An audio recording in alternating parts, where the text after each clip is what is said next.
In this video, we're going to talk about adding new users to your blog. This gives your blog a more of a community type feel, and you are able to get others' points of views, which basically that's what a blog was meant for in the very beginning anyway, but it's just kind of grown and morphed into so many other things over time. But as far as adding new users, it's pretty cool, pretty easy. Let me show you. We log into our dashboard, and then over here on the left hand side, let me scroll down a bit here. First off, I want to show you under General Settings. So if this is all closed up, we go to the down arrow, click on General. And we've been here before, but I want to just point this part out, that about midway down we see Membership. If this is checked, then anybody can register. And if anybody can register, you want to make sure that the roles of those that are registering just off the street are subscriber, because if you give anything higher than that, that's just giving too much power to somebody that you just know nothing about. More of an ideal situation is to have this unchecked. Of course, there's more manual labor involved with this, but to have this unchecked, and if somebody wants to register, that you do that for them and then simply email them their username and password. But if you don't want that, if you don't want the manual part of that involved, then you go ahead and check this box and allow them to be a subscriber when they first sign up. Then you can always bump up their roles to other more powerful levels of usership.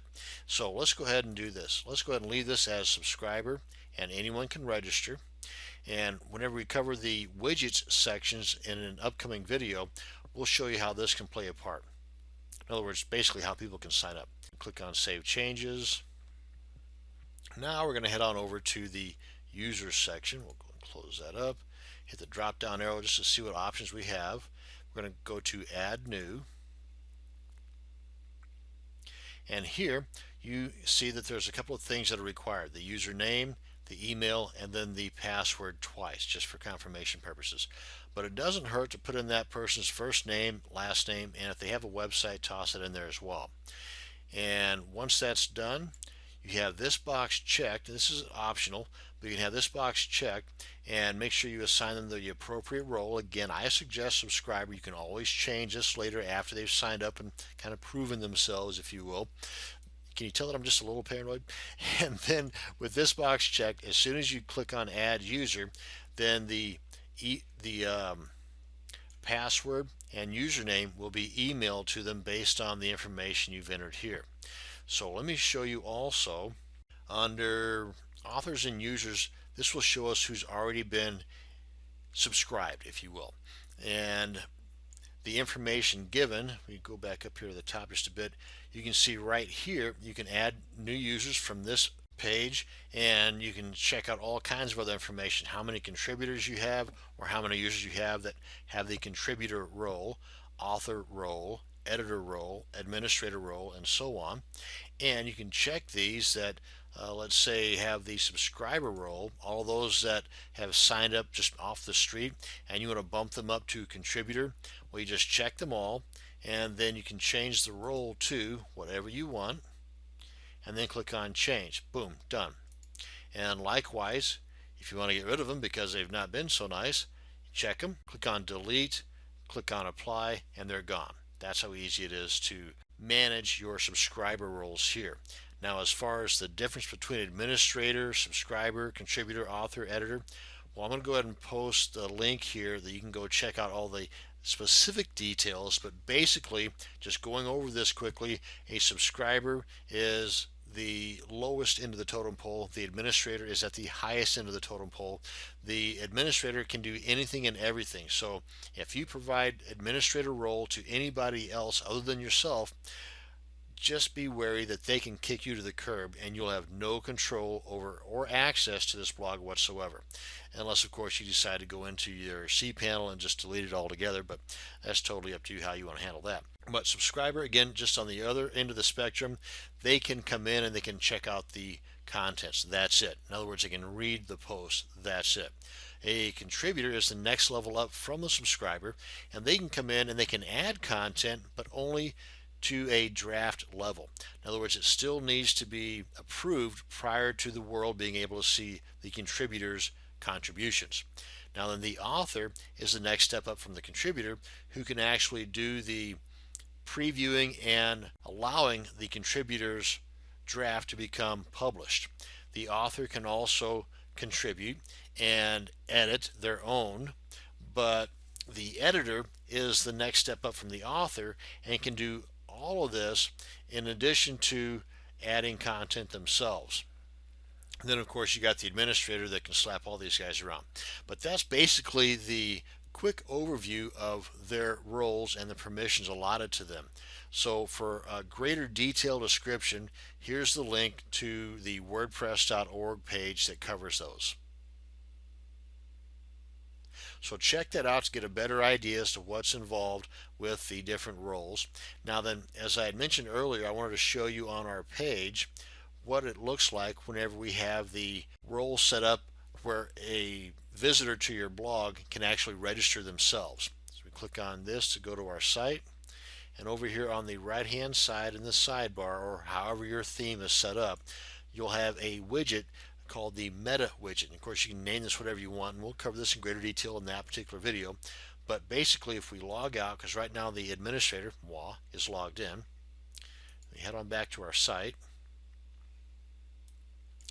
This is how Joe or Jane Blow happens to see your site, and they say, hey, that looks like a pretty cool site. I want to give them my 2 cents worth. They click on register, or of course log in if they've already registered. And they put in their username and email. Then they click on register. A password will be sent to them. They simply then, along with the link to log back in, they would then log in, entering that password and username given to them, and then they can go to their profile to change the password. And well, let me go ahead and show you what it looks like from the inside using those various roles. Now you've already seen it from the point of view of the all-powerful administrator role. Let's go ahead and see what it looks like from the subscriber role. This is it. So you can see that over here they don't have all the options available to the administrator, thank goodness, and they can come in and change the profile. Right here they can change whatever color scheme they want. They can change their username. Oh wait, they cannot change their username. They can change their first name if they want, last name, nickname, and what will be displayed to the public. And the main thing that they might want to change, and you may want to suggest to them to change, is their password down here. And again, with the strength indicator, as I had showed you earlier, right there for them. And any additional information they want to add here, the better. And that's from the subscriber point of view. You see the tools, not much. Whatever tools that have the subscriber role available to it is what's going to be available here. So let's go ahead and log out and then log in as a contributor. You see they've got a little bit more of a dashboard to work with. They got the quick press, but remember with a contributor they can add content, just not publish it. It will be added in a draft form. And you see they can also come in and change the info in their profile. And under the tools, not a whole lot. The contact, if they wanted to edit that, comments, and posts. Again, everything's pretty much the same here except for their content will be in the form of a draft. So let's go ahead and log out of here and see what it looks like from the author's point of view. Again, similar, and there's not a big difference here except that they have a little more power, and what they can do is add additional parts to their post, and of course they can also authorize the drafts. And under the tools, pretty much the same as the others, not a lot. In the content or the contact, the profile, here they can also add different media, whereas in the past the contributors and subscribers cannot, but they can also add new posts and go beyond just the draft stage, because with the contributor they do not have the publish here, they only have the save as draft. And then of course with the editor, let's log in as an editor and see what we've got. And as you might think, the editor will probably have a little bit more power than the author, contributor, subscriber, but not quite as much as the administrator. Administrator's left-hand man, kind of, sort of. As you can see, they can administer links, pages, as well as the rest of this that the authors have access to. And that's basically it. That's going to bring us to the end of how to add users to your blog. I hope you learned something. Hope you feel a little more comfortable about letting those folks in. Thank you much for watching.